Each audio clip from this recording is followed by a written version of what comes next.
daripada tab yang ni kita kena lihat detail lah.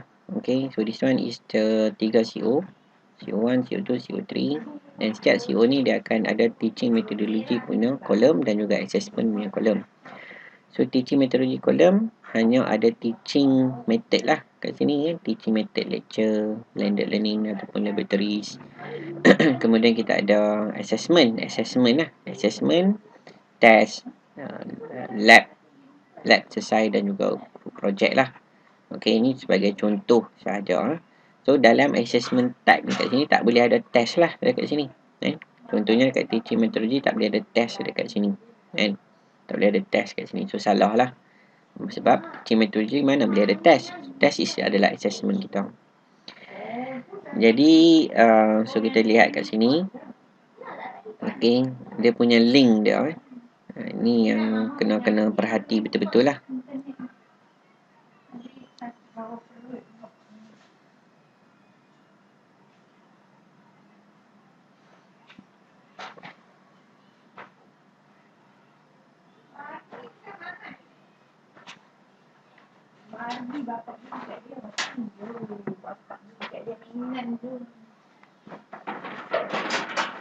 Okey, so kita lihat kat sini.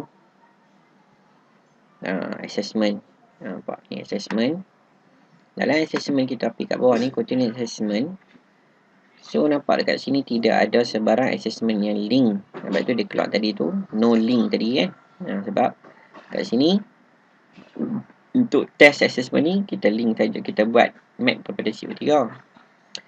Okey, so pada SLT nampak kat bawah ni, nampak link continuous assessment. So ni lah kita punya assessment. Tadi ada dua kolom kan. Tadi ada dua kolom, iaitu kita ada kolom assessment dan juga teaching methodology. Dan assessment kita kena map lah kita punya bentuk assessment kita dan dia punya mapping dia rujuk kat sini. Assessment kat sini, kat bawah ni.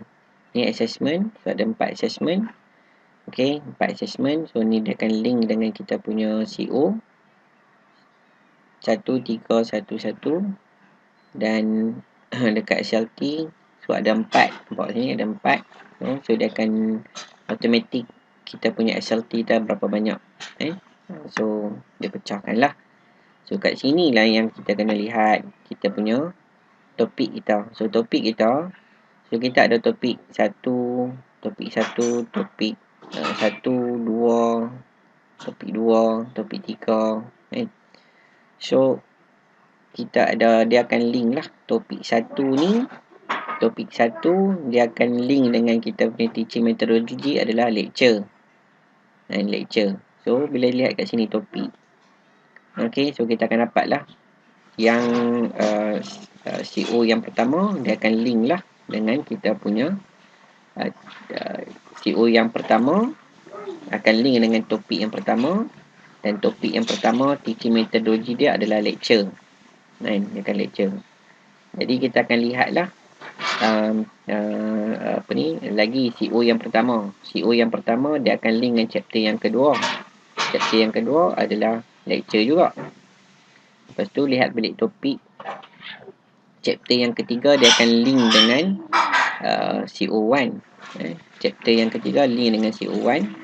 So so kita akan ada chapter 1, 2, 3 akan link dengan kita punya CO yang pertama. Dan CO yang pertama teaching methodology adalah lecture. Kita lihat dekat sini. So dia akan so CO1 tadi akan map kepada laboratories.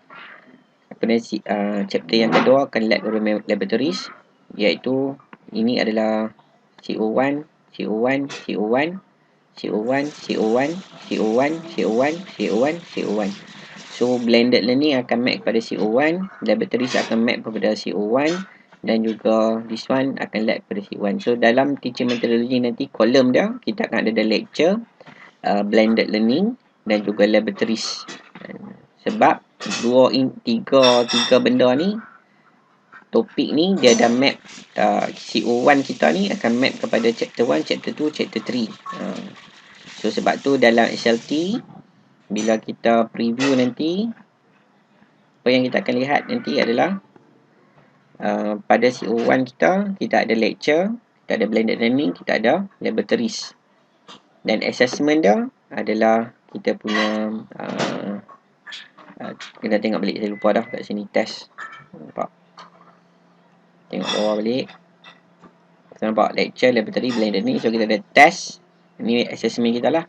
Test, lab exercise dan juga group project. Kenapa dia ada 3 assessment ni? So kita check balik belakang ni.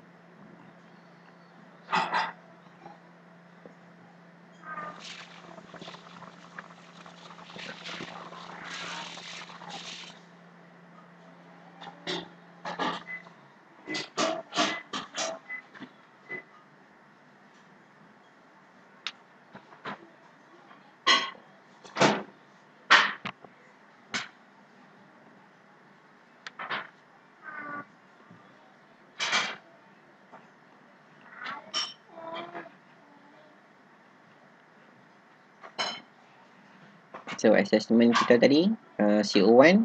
So kita akan dapat test, lab exercise, group project kat sini. Jadi duduk dekat tab ni, tab assessment. So CO1. So kita akan dapat test,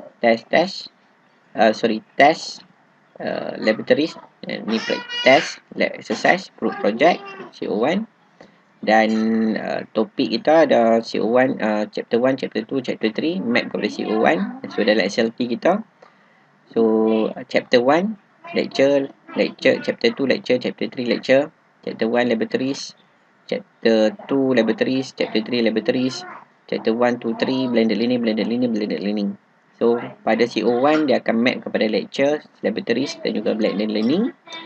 Dan juga itu adalah dia punya teaching and learning activities. Kemudian dalam assessment ni, kat sini CO1 kita ada 3. So dalam kolom assessment kita akan ada test, lab exercise, group project. So macam tu lah. So kena setting balik lah macam mana pun supaya dia beginilah dia punya mapping dalam kita punya SLT kita. Okay.